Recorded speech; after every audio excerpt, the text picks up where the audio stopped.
One of the truly insidious aspects of our current political reality is that the existence of President Trump in two different ways has completely degraded the public information that we need to make sense of the world. And in some parts of the world, that turns out to be a lot more serious than it might sound at first flush. So let's run through them both in turn with examples just from the last couple of days of how they are routinely working now, mostly unnoticed by the various commentators. First, there is the fact that so many of the public statements of governments, international institutions, global corporations are now being made more and more with the concern of how they're going to land with Trump than with their, truthfulness.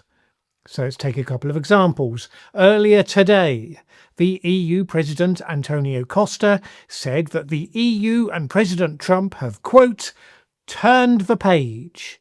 Although Trump had come to power claiming that the EU had been set up to screw the United States and was worse than China and yada yada yada, after 9 months of bowing and scraping, the relationship had now stabilised. Okay, that was mostly my words, not his. He put it like this to the Financial Times. If you remember his first declarations about the European Union, it seems as if it was something that happened 10 years ago. But now I think we have turned the page, and now we need to build upon this new stability and look forward to continuing our relationship with the United States. If he actually believed that line about new stability, you'd have to say he was delusional at best, but it is far more likely that this is an example of seeking to plant the idea of what you want the other person to believe, to influence how they might frame the situation in their own mind, hence to hopefully make it more likely that reality follows closer to what you wish it to be. Because, yes, we know, and he knows, and everybody knows that Trump's modus operandi has been to date, and shows no signs of changing, to continually upend people's expectations, to continually spring new surprises, to put other people on the back foot, to win concessions, and then, just as the dust is settling, make a push for yet more concessions. And Trump has been kicking up in recent days over the European Union, fining Google to the degree that he started talking about hitting the EU with new tariffs. So, if you really think you've achieved a point of ongoing stability with the White House, you are living in a bubble that's very soon about to burst. But I doubt that Costa is. It's describing the world how you want it to be, not how you believe it to be. They know that Trump is manipulable, as well as being unpredictable and prone to dramatic gestures, and that is shaping what's said. On the digital regulations that Trump hates so much, and indeed that Trump had claimed were addressed by the outline trade deal he struck with the European Union, Costa said this: "Look, friends don't always agree on everything. We know that the United States has a different vision than Europe about digital regulation. But okay, we respect their opinion, and for sure, they respect our decisions." Yeah, for sure they do. On digital regulation, it's clear that we did not agree to change it in the framework of the EU-US trade deal, and we do not envisage to change it. Well, good for you. Stand up for your sovereign right to regulate business in the way that you want. Whether you get it right, whether you get it wrong, it's your call. But neither of us believes that heralds a new golden age of stability, so let's stop kidding the world. Oh, but look, says Costa, just a short while ago, Trump was telling Ursula von der Leyen, the president of the European Commission, "You're respected all over the world. You might just be the most powerful person at this table." Yeah, and I'm old enough to remember that he used to say lovely things about Elon Musk as well, along with many others who have since become the most despicable lowlifes. And Costa knows that. And how do we know that his warm words expressing confidence in the new stability that they're actually aimed at Trump? Well, because it wasn't long before he'd slipped into arguing why it should be agreed as the new reality. The added value of the trade agreement is to provide predictability, he said. It's in the interest of both the EU and the US to preserve this main achievement and not go back to uncertainty, which would undermine investors' trust. So not that confident at all then. Pretending to be telling the Financial Times how things are, really sending a coded message to Trump about how you want them to be, how Trump should think that they are. And it's not just the politicians doing this. Arguably, we see frequently that the mainstream media is doing it as well. Everyone, in fact, who has worked out how manipulable Trump is. At least that's the only way I can explain the recent story in a number of mainstream news outlets, including the BBC. Some of this comes from one of the media's standard techniques, asking an interviewee a question worded in a way that they probably wouldn't have used themselves, but if they can get the interviewee to agree with it, however caveated their agreement may be, they then report it as though the words were directly theirs. So this article on Trump and Ukraine. Trump threatens tougher sanctions after Russia's heaviest strikes on Ukraine. Sounds very specific, very deliberative. When you first see that story, as I did, having just done a video where I said so far Trump was showing no signs of punishing Russia, I was obviously very interested. It seemed as though something substantial had changed. But as I say here over and over, always check the original source. And in this case, it came from an exchange where a questioner asked Trump a question framed in the way of this headline. Was he ready, they asked, to move to the second phase of punishing Moscow? Not sure what they thought the first phase was, but anyway, he replied, yeah, I am. Not exactly a statement of intent of any sort, based on Trump's general style of answering questions. The fact he said just 3 words and then moved on seemed to scream the exact opposite, in fact. He didn't want to admit to not being ready to punish Putin, but he certainly didn't want to commit himself to any details on how he would go about it, probably because he spent 0 time thinking about it. So why would a news outlet like the BBC run this story in this form? Well, it's kind of what they do. They make headlines that sound more newsworthy than they would otherwise be based on the substance behind them.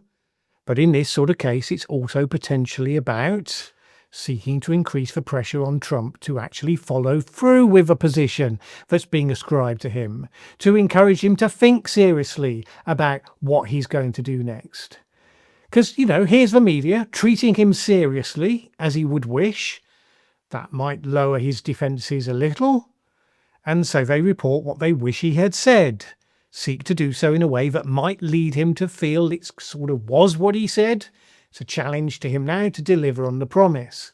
So they put words in the interviewee's mouth, hoping that they will be persuaded that they were indeed their words and that they have to live up to them. Afterwards, though, it was clear from an interview with Treasury Secretary Scott Bessent that no such plan is currently in train. Bessent said that it was mostly on EU nations to increase sanctions and secondary tariffs on countries that buy Russian oil. In other words, just don't hold your breath waiting for Trump to do it.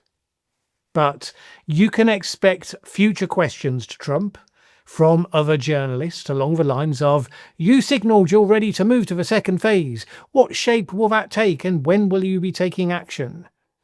Perfectly natural questions. I don't know what exact form the questions will take, but I can tell you now already that the answer will be something along the lines of, you'll see, and in 2 weeks. So that's 2 stories from the last 2 days, both consistent with people talking about what they wish Trump would believe rather than what is real, designed to have an impact on him rather than to inform us. People have always sought to give a political spin on their words, for sure. Journalists have always tried to create headlines that get clicks, for sure. But this is a new level of post-truth reality we now have to navigate in the simple quest to understand accurately what's going on in the world. Then there's the second aspect. Because Russia, amongst others, but particularly Russia, has been flooding various zones with disinformation, all in pursuit, of course, of its global goals. We have seen how spectacularly decades of drip-feed disinformation have been in helping turn the United States into the deeply polarised cesspool that it has become. I talk in detail about the history and the shape of that campaign in this video up here. Well, thanks to that success, one of the most active shields against its influence has been removed. The Trump administration torpedoed its department that was tasked with combating foreign disinformation because it kind of doesn't believe it exists, or so it says. This has left actual Russian disinformation skipping happily around the world, like children that have just had heavy yokes removed from their shoulders. And one target of that, Moldova, the small neighbour of Ukraine that many believe could easily be Vladimir Putin's next target. Now, the United States used to provide diplomatic and financial support to Moldova to help it fight against Russian influence campaigns. Well, lo and behold, Moldova's coming parliamentary elections to take place on September the 28th, they have seen what European officials have described as an intense influence campaign. Russia has swamped TikTok and Telegram and Facebook and all the others with fake posts, deepfake videos and all of the rest, often using very convincing and persuasive AI tools. The New York Times reported that one post impersonated OK magazine, purporting to show Moldova's president as having been included in a celebrity sperm donor program. In the past, the social media platforms were engaged to do more to identify inauthentic accounts and outright disinformation, but that's no longer happening. Former State Department official Thomas O'Melia told the New York Times this: "The Russians are now able to basically control the information environment in Moldova in a way that they could only have dreamed a year ago." And it shouldn't surprise you if Russia's disinformation campaign then makes its way to some degree into the lingo of the MAGA online influencers, to then be used by America against those who would still be trying to protect the integrity of Moldova's democracy. So, for example, on July the 28th, an international Make Europe Great Again conference took place in Moldova's capital, Chisinau. It was something of a surprise, because it wasn't advertised in advance, no information about who organised it or who paid for it. A website was put up on the day of the conference saying that anyone could attend, but the deadline for registering was the day before the event and the day before the website actually went live. Some of the intended speakers were denied entry into the country, the likes of the American activist Brian Brown, for instance, a close associate of Donald Trump Jr. As well as being strong with MAGA, he also reportedly has deep ties with Kremlin-linked politicians and groups in Russia. The US Embassy intervened before his return plane took off, so he ended up speaking at the conference after all. In the face of such pressure, EU leaders have been aiming to support the pro-EU government there and urging Moldovans to reject Putin's lure.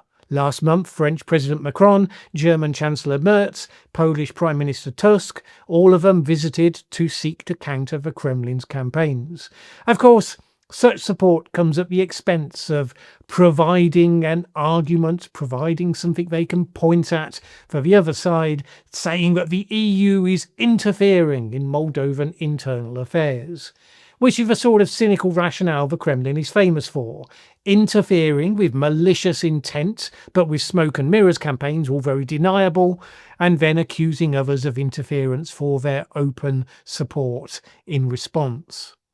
Oh, and of course it turns its disinformation against those supportive figures as well, to reduce the value of their support. So, for example, one fake news article that circulates online alleges that the German Chancellor, Friedrich Merz, shot dead a mother polar bear and her 2 cubs, accompanied by a deepfake video with an AI-generated Inuit guide saying what he did was not only illegal, it was a violation of everything we believe in. Right now, you can still read about the fact that all of this is happening.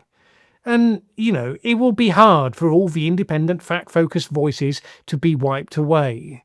But as Trump becomes more assertive in projecting his preferences across the world, as he has been doing increasingly. So look, the most recent example, slamming Norway for its wealth fund divesting from American firm Caterpillar on ethical grounds, starting a diplomatic dialogue to push them to reverse course on that. So as that happens more, you should expect that more news outlets, more commentators, more politicians will start reflecting what they think Trump wants to hear, for some purpose or another. Maybe just hoping to win a moment's peace, but then maybe wrapping a little nugget of suggestion in the hope that it will influence how he sees a particular issue or a choice that he's facing. But it will be more and more untruth in the shadow of post-truth politics in the most powerful country in the world. The more we have to search and seek out the real stories, the original sources, the facts rather than the fakes, the fewer people will actually be able to do so. And the more we will be in the same world order that applies in Russia today, and that they are seeking to bring to their targets across the world. In other words, that sense that you just don't have any grip on what's reality and what's true and what isn't, and you become cynical about everything. Stop even believing in such a thing called truth. Which is why it would be good if Europe did stick to its guns in combating online disinformation. For all the Trump administration, with which there will not be a stable relationship, will call it censorship against the poor, defenceless, hard right, and will threaten consequences for carrying on with it. And fine, if we need to work harder to establish what is actually true, that will still be an effort worth making, and far preferable to giving in and parroting the party line.